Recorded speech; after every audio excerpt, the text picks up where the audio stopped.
न्यूजमध्ये आपलं हार्दिक स्वागत आणि जागतिक महिला दिनाच्या हार्दिक शुभेच्छा। सुरुवातीला एक नजर आजच्या ठळक घडामोडींवर। मतदानाच्या 48 तास आधी सोशल मीडिया ब्लॅकआउट। कोकण कृषी विद्यापीठाच्या कुलगुरुपदी डॉक्टर संजय सावंत। रत्नागिरीत विहिरीत पडलेल्या बिबट्याला जीवदान। निवडणुकीतील गैरप्रकारावर नागरिकांचा वॉच आणि खेड नगर परिषदेचा करवाढ नसलेला अर्थसंकल्प। आता पाहूया सविस्तर वृत्त। मतदानाच्या 48 तास आधी सोशल मीडियावर कोणत्याही प्रकारच्या जाहिरातबाजीवर तात्पुरत्या बंदीचा आदेश आणून ब्लॅकआउट करण्याचा विचार करावा असे निर्देश मुंबई उच्च न्यायालयाने गुरुवारी केंद्रीय निवडणूक आयोगाला दिले। मतदानाच्या दिवसाआधी 48 तासासाठी राजकीय पक्ष, राजकारणी किंवा खासगी व्यक्तींना निवडणूक आणि राजकारणाविषयी यूट्यूब, फेसबुक, ट्विटर यासारख्या सोशल मीडियावर काहीही मजकूर प्रसिद्ध करण्यास मनाई करावी अशा विनंतीची जनहित याचिका सागर सूर्यवंशी यांनी केली आहे। त्याविषयी पुढील सुनावणीच्या वेळी फेसबुकने आपल्या नव्या धोरणानुसार राजकीय जाहिराती केवळ भारतीय व्यक्तीस निवडणूक आयोगाच्या अनुमतीने देऊ शकेल अशी अट घातली आहे। दापोलीतील डॉक्टर बाळासाहेब सावंत कोकण कृषी विद्यापीठाच्या कुलगुरुपदी राष्ट्रीय द्राक्ष संशोधन केंद्र मांजरीचे संचालक डॉक्टर संजय सावंत यांची नियुक्ती करण्यात आली आहे। डॉक्टर सावंत सोमवारी कुलगुरू पदाची सूत्रे स्वीकारणार आहेत। डॉक्टर संजय दीनानाथ सावंत यांनी दापोलीच्या कोकण कृषी विद्यापीठामधून 1978 मध्ये BSc केलं। राहुरी कृषी विद्यापीठातून 1980 मध्ये MSc तर 1986 मध्ये GB पंत कृषी तंत्रज्ञान विद्यापीठ पंतनगर येथून PhD केली। 1996 मध्ये कृषी अनुसंधान परिषद नवी दिल्ली अंतर्गत असलेल्या राष्ट्रीय द्राक्ष संशोधन केंद्र मांजरी येथे वरिष्ठ शास्त्रज्ञ म्हणून सेवेस सुरुवात केली। 1 जून 2013 रोजी त्यांची या संशोधन केंद्रात संचालक म्हणून बढती देण्यात आली। भक्ष्याचा पाठलाग करताना बिबट्या विहिरीत पडल्याची घटना हातकंबा भुतेवाडी येथे उघडकीस आली। वन विभागाच्या अधिकारी कर्मचाऱ्यांनी सकाळी 10 वाजता बिबट्याला विहिरीतून सुखरूप बाहेर काढलं। हातकंबा भुतेवाडी नजीकच्या सहाणेजवळ भुते यांची सामायिक विहीर आहे। गुरुवारी सकाळी विहिरीजवळ गेलेल्या काही ग्रामस्थांना विहिरीतून डरकाळीचा आवाज आला।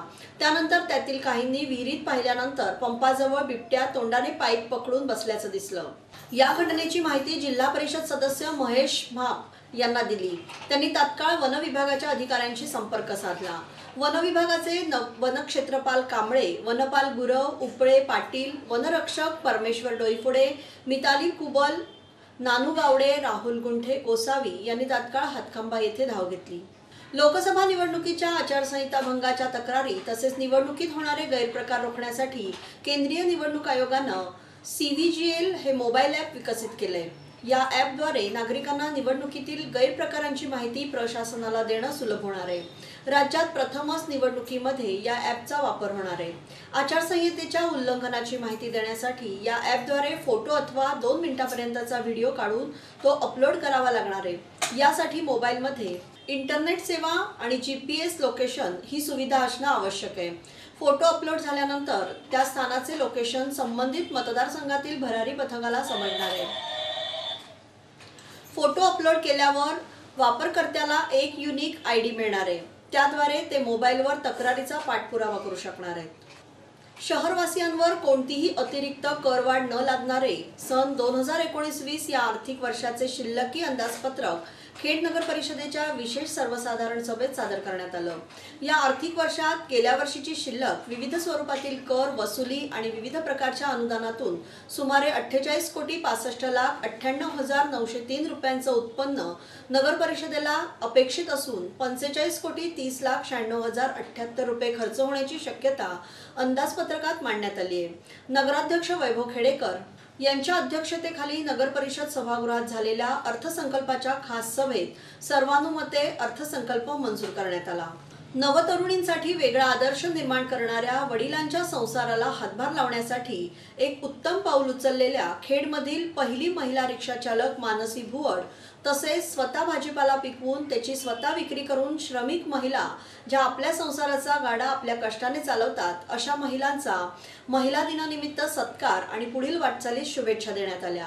या प्रसंगी शिवसेना शहर प्रमुख निकेतन पाटणे, महिला आघाडी शहर संघटिका सौ माधवी बुटाला, अरविंद तोडकरी, सर्व नगरसेवक नगरसेविका, महिला आघाडी शिवसेनेचे आजी माजी पदाधिकारी आणि कार्यकर्ते मोठ्या संख्येने उपस्थित होते। सन्माननीय पक्षप्रमुखांच्या आदेशानुसार गुरुवार दिनांक 7 मार्च 2019 रोजी खेड येथील सभापती निवास येथे फुरुस गट, BLA गटप्रमुख, शाखाप्रमुख तसेच विभागातील पदाधिकारी, लोकप्रतिनिधी आणि कार्यकर्त्यांची आढावा बैठक संपन्न झाली। यावेळी भिलारे आयनी गावचे संतोष भिलारे तर फुरुसचे प्रकाश नासरे यांची उपशाखा प्रमुखपदी नियुक्ती करण्यात आली। या प्रसंगी शिवसेना तालुका प्रमुख राजा बेलोसे, तालुका सचिव सचिन निकम, उपतालुका प्रमुख अनंत काजारे, विभाग प्रमुख संदीप कांबळे, सभापती सौ अपर्णा नक्षे यांच्यासह विभागातील BLA गटप्रमुख, शाखाप्रमुख, आजी-माजी पदाधिकारी आणि कार्यकर्ते उपस्थित होते। तालुक्यातील वेरळ येथील श्री समर्थ कृपा इंग्लिश मीडियम स्कूलमध्ये जागतिक महिला दिन मोठ्या उत्साहात साजरा करण्यात आला। यावेळी प्रमुख अतिथी म्हणून सुप्रसिद्ध विधितज्ञ सौ मेघना नलावडे, पोलीस निरीक्षक सौ सुवर्णा पत्की आणि दीपवाहिनीच्या वृत्तनिवेदिका सौ अश्विनी वडके तसेच प्रशालेच्या उपाध्यक्षा सौ सुप्रिया पाष्टे, सौ गीते आदी उपस्थित होत्या। यावेळी सौ मेघना नलावडे, सौ सुवर्णा पत्की आणि सौ अश्विनी वडके यांनी महिलांना मार्गदर्शन केलं। सौ सुप्रिया पाष्टे यांच्या हस्ते उपस्थित मान्यवरांचा यथोचित सत्कार करण्यात आला। यावेळी प्रशालेचे शिक्षक, शिक्षकेतर कर्मचारी आणि पालक मोठ्या संख्येने उपस्थित होते। आता जर बघितलं की 4 भिंतीमध्ये स्त्रीचा छळ असतो आणि त्याच्यासाठी तिला जो कायद्याने जे प्रोटेक्शन दिलेलं आहे ते कशा प्रकारचं आहे। जर वेळेच्या संदर्भात की एखाद्या स्त्रीवर जर घरामध्येच तिचे जर सासू सासरे पती दीर वगैरे जर अत्याचार करत असतील तर त्याबाबत ती पोलीस स्टेशनला जाऊन तक्रार देऊ शकते। सेक्शन 498 अंतर्गत वगैरे मॅडम सांगितलं काय काय आहे, आपण काय करू शकतो वगैरे, तर त्या अंतर्गत ते करू शकतो। त्याशिवाय त्या मुलीला आदर देणं हे सगळ्या ठिकाणी होणं फार गरजेचं आहे। हा संरक्षणाच्या बाबतीत आहे तुमचं अगदी कोणी बऱ्याचदा अशा केसेस आमच्याकडे येतात की अगदी 4 वर्षानंतर त्याची शांताची की माझ्यावर अन्याय केलेला आहे, एखाद्या पुरुषानं माझा फायदा घेतला असेल अगदी 2 महिन्यानंतर अशा तक्रारी येतात। खरं तर बऱ्याचदा असं आपण बऱ्याचदा समोर आलं की असं की ॲडव्होकेट आहे किंवा हे काय आहे तुम्ही एवढ्या दिवसात तक्रार कोणी सांगता का, अशी सुरुवात पण होती बऱ्याचदा। काही जेन्युइन पण असतं, बऱ्याचदा असं असतं की लग्न करतो म्हणून सांगितलंय त्या मुलीला कॉलेजमध्ये असेल आणि लग्न नाही करत परंतु त्याच्यावर म्हणजे तिच्या सहचारी संबंध ठेवायचे। जागतिक महिला दिनाच्या तुम्हा सर्वांना हार्दिक शुभेच्छा। मगाशी मॅडम म्हणाल्या त्याप्रमाणे हा एकच दिवस महिला दिन म्हणून आपण साजरा करायचा नाहीये, तर वर्षाचे 365 दिवस हे आपले, त्यामुळे ते आपल्या मर्जीने आपण साजरे करायचे। आताच्या या समाजामध्ये बघता म्हणजे पुरुष प्रधान जी संस्कृती आहे तर तिथे महिलांना दुय्यम स्थान दिलं जातं। महिला सुद्धा पुरुषाच्या बरोबरीने खांद्याला खांदा। रत्नागिरी जिल्ह्यातील 2500 शिक्षकांच्या बदल्या झाल्या आहेत। या बदल्यांमध्ये 10% शिक्षकांची गैरसोय झाल्याने त्यांच्यामध्ये तीव्र नाराजीचा सूर उमटतोय। त्याचबरोबर अनेक शिक्षिका नोकरीचा राजीनामा देण्याच्या तयारीत असल्याचं समजतं। या बदल्या करताना शासनाने शिक्षक संघटनांसमोर नमतं न घेतल्याने शिक्षक हरले, शासन जिंकले अशी प्रतिक्रिया जिल्ह्यातील शैक्षणिक क्षेत्रात उमटते। चालू शैक्षणिक वर्षात शिक्षकांच्या 4 टप्प्यात बदल्या करण्यात आल्या होत्या। यामध्ये 53 वर्षे पूर्ण झालेले शिक्षक, अपंग, विधवा, परित्यक्त्या, कुमारिका, गंभीर आजार असलेले, पती पत्नी एकत्रीकरण, अवघड क्षेत्रात 3 वर्षापेक्षा जास्त असलेले शिक्षक तसेच 10 वर्ष एकाच क्षेत्रात असलेल्या शिक्षकांचा या बदल्यांमध्ये समावेश होता।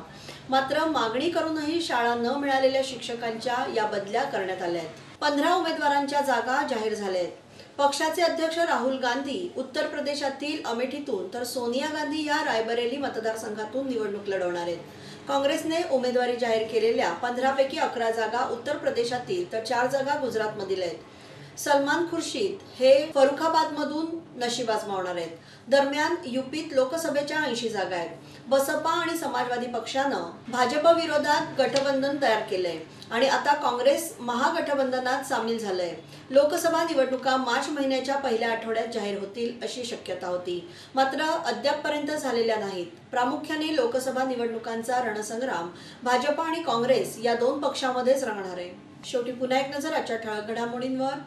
मतदानाच्या 48 तास आधी सोशल मीडिया ब्लॅकआउट, कोकण कृषी विद्यापीठाच्या कुलगुरुपदी डॉक्टर संजय सावंत, रत्नागिरीत विहिरीत पडलेल्या बिबट्याला जीवदान, निवडणुकीतील गैरप्रकारांना नागरिकांचा वॉच आणि खेड नगर परिषदेचा करवाढ नसलेला अर्थसंकल्प। याबरोबरच हे बातमीपत्र संपलं। धन्यवाद।